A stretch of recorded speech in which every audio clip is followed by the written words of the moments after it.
एक समय की बात है, एक गांव में एक कुशल परिवार रहता था।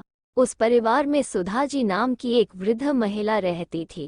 सुधा जी की दो बेटी और बहुएं थी जो उनके साथ ही रहती थी।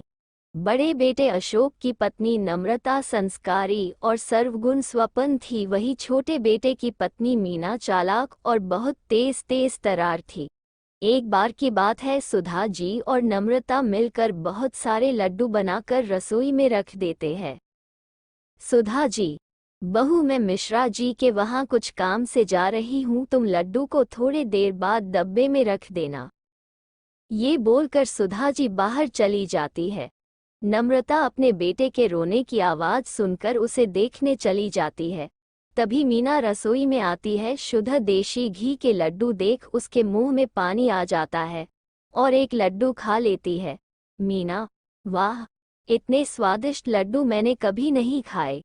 एक काम करती हूँ, सारे लड्डू डिब्बे में रख लेती हूँ और एक प्लेट में ही छोड़ दूंगी, जिससे किसी को मुझ पर शक भी नहीं होगा और मैं आराम से खा पाऊंगी।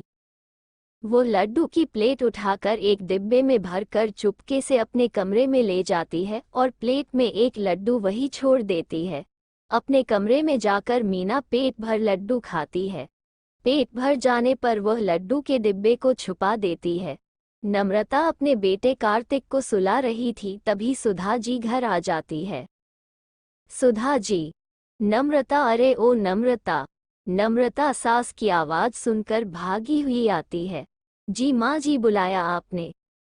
सुधा जी, बेटा जरा चाय बना देना और हाँ, लड्डू भी ले आना, एक दो खा लूंगी। नम्रता रसोई में जाती है और लड्डू का खाली प्लेट देखकर चौंक जाती है। नम्रता, लड्डू कहाँ गए? मैंने तो डिब्बे में भी नहीं रखे, प्लेट में तो एक ही लड्डू है, अभी माँ को बताती हूँ। नम्रता सुधा जी को जाकर बात बता देती है। नम्रता, माँ जी, लड्डू रसोई में नहीं है, मैंने वही रखे थे पर अब नहीं है। सुधा जी, क्या लड्डू तो तेरे सामने ही बनाए थे, फिर कहाँ गए? नम्रता, पता नहीं माँ जी, कार्तिक रो रहा था तो मैं कार्तिक के पास चली गई, उसे सुलाकर अभी आपकी आवाज़ सुनकर आ रही हूँ। सुधा जी रसोई में जाती है। अनाया लड्डू से भरा मुंह जल्दी जल्दी साफ करती है और रसोई में आती है। मीना, क्या हुआ मम्मी जी, आप गुस्से में क्यों हो? सुधा जी, बहू, यहाँ लड्डू के प्लेट रखे थे, अब देखो इसमें एक भी लड्डू नहीं, पता नहीं कौन खा गया, शुद्ध घी के लड्डू थे। तभी अशोक और राहुल भी आ जाते हैं और रसोई से लोगों की बातों को देख दोनों रसोई की ओर जाते हैं। अशोक अपने माँ से मजाक में कहता है, क्या हुआ माँ, किस गहन विषय पर चिंतन चल रहा है? सुधा जी, अरे देखो ना बेटा, शुद्ध घी के लड्डू बनाए थे, पता नहीं कौन खा गया, अब इसमें एक भी नहीं है। मीना, आपके बाहर जाने के बाद तो नम्रता दीदी ही थी रसोई में, शायद कहीं उन्होंने ही। नम्रता, मीना, ये क्या बोल रही हो तुम, मैं कार्तिक के पास थी। सुधा जी और घर के सभी सदस्य मीना की बात पर विश्वास कर लेते हैं और नम्रता के खिलाफ हो जाते हैं। सभी नम्रता को खूब सुनाते हैं तो वो रोने लगती है। मीना बहुत खुश होती है, वो खुद से कहती है, इन लोगों को बेवकूफ़ बनाना कितना आसान है। कुछ दिन बाद सुधा जी काजू और बादाम खरीद कर लाती है और नम्रता को संभाल कर रख देने के लिए कहती है। सुधा जी ये कहकर वह से चली जाती है। नम्रता काजू और बादाम के डब्बे को अलमारी में रख देती है। मीना काजू बादाम का डिब्बा देख लेती है और रोज मुट्ठी भर करके खूब काजू बादाम खाती है और इसी तरह एक ही हफ्ते में काजू बादाम खत्म हो जाते हैं। सुधा जी, अरे नम्रता, तुझे काजू बादाम लेकर दिए थे, तू तो दिखा भी नहीं रही कि कहाँ रख दिए, हमें भी दिखा दे, हम भी दर्शन कर लेंगे, या मंदिर में रखकर पूजा करेगी तू? नम्रता, जी माँ जी, अलमारी में रखे हैं, अभी लेकर आती हूँ। ये बोलकर नम्रता रसोई में जाती है और काजू बादाम का डिब्बा निकालती है, पर डिब्बे में तो काजू बादाम ना के बराबर थे। ये देखकर नम्रता चौंक जाती है और रोने लगती है। नम्रता की रोने की आवाज़ सुनकर सुधा जी और घर के सारे सदस्य रसोई में आते हैं। नम्रता को रोता देख सुधा जी बोलती है, सुधा जी, अरे क्या हुआ, रो क्यों रही हो? नम्रता, माँ जी काजू बादाम यही रखे थे, पता नहीं कहाँ गए। सुधा जी, क्या 4 दिन पहले ही तो लाई थी काजू बादाम का डिब्बा और खत्म भी हो गया। मीना अपनी चोरी छुपाने के लिए फिर नम्रता पर इल्जाम लगा देती है और कहती है, मीना नम्रता दीदी, खाने का मन था तो खाए, लेकिन ऐसे चोरी करना ठीक नहीं है। सुधा जी, पता नहीं इस घर में क्या हो रहा है, खाने की भी चोरी। अरे बहू, थोड़ा बहुत दूसरों को भी चखा दिया करो, इस घर में और भी लोग रहते हैं। ये बोलकर सभी चले जाते हैं और नम्रता रोने लगती है। कुछ दिन बाद मीना की दोस्त रिया का फोन आता है। रिया, हेलो मीना, कैसी हो? मीना, मैं ठीक हूँ, और तुम बताओ, इतने दिनों बाद कॉल किया।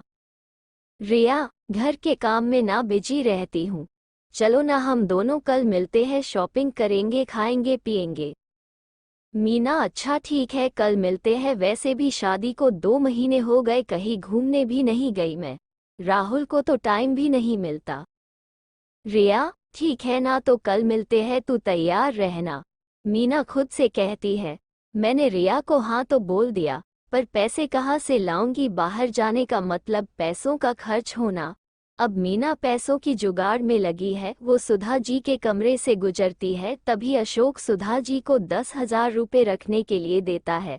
अब रात होते ही मीना सुधा जी के कमरे में जाती है और 10,000 की गड्डी चुरा लेती है। सुबह होते ही अशोक 10,000 सुधा जी से मांगता है। अशोक, माँ वो 10,000 दिए थे ना, वो देना दोस्त को वापस करने हैं, वह लेने के लिए आ रहा है। सुधा जी कमरे में पैसा लेने जाती है। जैसे ही अलमारी खुलती है तो पैसे कहीं नहीं मिलते। सुधा जी चिल्लाती है। चिल्लाने की आवाज़ सुनकर सुधा जी के सभी सदस्य सुधा जी के कमरे में जाते हैं। अशोक, क्या हुआ माँ, अब चिल्ला क्यों रही हो और इतनी घबराई हुई क्यों हो? सुधा जी, मैंने यही 10,000 रखे थे, अब नहीं है, पता नहीं कहाँ चले गए। अशोक, नहीं है मतलब? माँ, वो पैसे मेरे दोस्त के थे, वो आने वाला है, मैं कहाँ से लाकर दूंगा उसे? सुधा जी, कहीं ये काम बाहर के किसी आदमी का तो नहीं? लेकिन हमारे घर में कोई आता भी तो नहीं। अशोक, हाँ माँ, आप सही कह रही है, अब मैं पुलिस को ही बुलाता हूँ।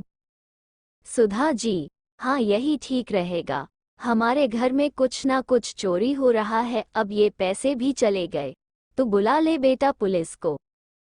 पुलिस का नाम सुनते ही मीना घबरा जाती है। अशोक का दोस्त पैसे लेने आता है, ये देखकर नम्रता जल्दी से अपने कमरे में जाती है और अपने बचाए हुए पैसे लाकर अशोक को दे देती है। नम्रता के पास 10,000 देखकर सब लोग नम्रता पर शक करने लगते हैं। सुधा जी, ये पैसे कहाँ से आए तुम्हारे पास बहू? नम्रता, माँ जी, ये हमारे बचत किए हुए पैसे हैं। सुधा जी, बचत किए हुए या फिर चुराए हुए? देख बहू, सच बता दे। मीना की जान में जान आती है, वो भी नम्रता को कहने लगती है। मीना, नम्रता दी, अब इसकी भी चोरी की हद हो गई, अपने ही घर में चोरी। दीदी, आपको ये बातें शोभा नहीं देती। तभी पुलिस आ जाती है। पुलिस को देख मीना घबरा जाती है।